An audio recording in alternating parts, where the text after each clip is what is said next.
The first step in identifying your greatest mental game weakness is to actually identify all of your mental game weaknesses so that you can just get a broad view of all the areas that you struggle with to then point out and say, okay, that is the one that I need to work on most. So in my program, there are four big categories of mental game weaknesses area that I talk about, and then there are a few others that are highly relevant to making Supernova and Supernova Elite. The first one is by far and away the biggest issue in poker, which is tilt. And in my view, tilt is very simply anger plus bad play. Now, some of you may say, well, you have winner's tilt, but that's actually a confidence issue, and I'll describe that. Within tilt, there are many reasons for people to go on tilt. So as you begin to sort of identify these issues, you want to take the category, in this case tilt, and begin to break them down by the reasons. And the reasons that you tilt may be because of bad beats, maybe because you're running bad, because you're losing, because you're getting played back at. You may have some entitlement tilt, and you feel like every time there's a fish, you should be able to crack them, and that if the fish beats you, then you just can't take it. So there are many reasons, and those reasons can also call triggers. We also want to look at the tendencies. What do you tend to do when you go on tilt? This is helpful to understand your pattern, and I'll talk more about that in the next slide. So we've got tilt, now we've got anxiety. And anxiety at a very basic level is the recognition of doubt or uncertainty or some unknown.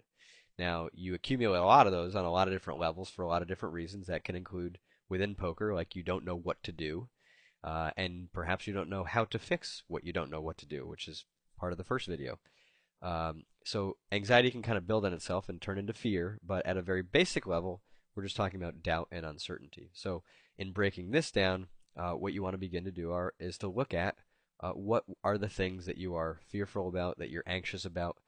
They could be performance related, that you're in some very big spots, very big moments, and you have some performance anxiety, and so your brain kind of shuts off and you can't think clearly, and the anxiety kind of overwhelms you. You may have some fears of failure, you may have some fears of success, you may have fears of mistakes, fears of losing, fear of a bad run, a lot of things people are afraid of, and all of them are acceptable and reasonable and rational. And that I should say that's a very key thing here. Everything from a mental side of the coin is reasonable and rational, just like poker mistakes are reasonable and rational. You just have to understand the reasons to know why that is true. Number 3 here, motivation. And basically, motivation is just the energy behind your goals. Now, you might have a problem with goals, in which case you're not necessarily motivated by them. And if that's true, then the last piece of this video is going to be helpful for you. Sometimes you know what your goals are, but you're still sort of distracted by a lot of different things, and so maybe you burn out very easily, you just get lazy, you procrastinate, you end up avoiding things, delaying things, putting things off. Those would be under the heading of motivation issues. Confidence would be number 4, and confidence is a big one, one that I think players tend to underestimate. Now, confidence at a realistic kind of broad-based perspective is your perception of your actual skill and your actual skill. That those sort of combine together to create your confidence.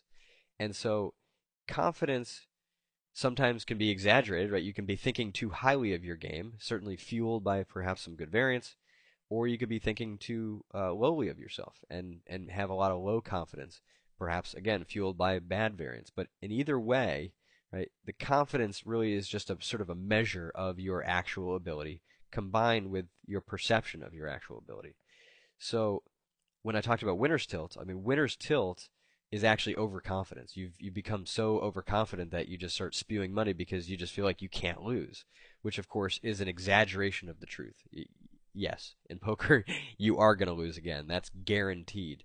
The question is whether or not you win more than you lose.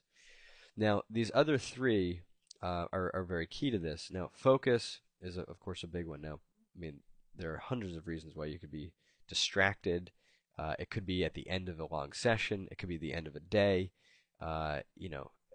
You could just go onto autopilot very often and just, sort of have your focus click off. You can have thinking issues, where your mind just sort of gets off. Like it's just hard to kind of think through decisions. And I would really think of thinking as being much more around poker decision related. that your thinking gets off, and if there are issues away from the table, that's a separate issue. But I'm referring to this mostly about as a performance issue about your ability to think through quality decisions. If that gets off, that's definitely a major issue.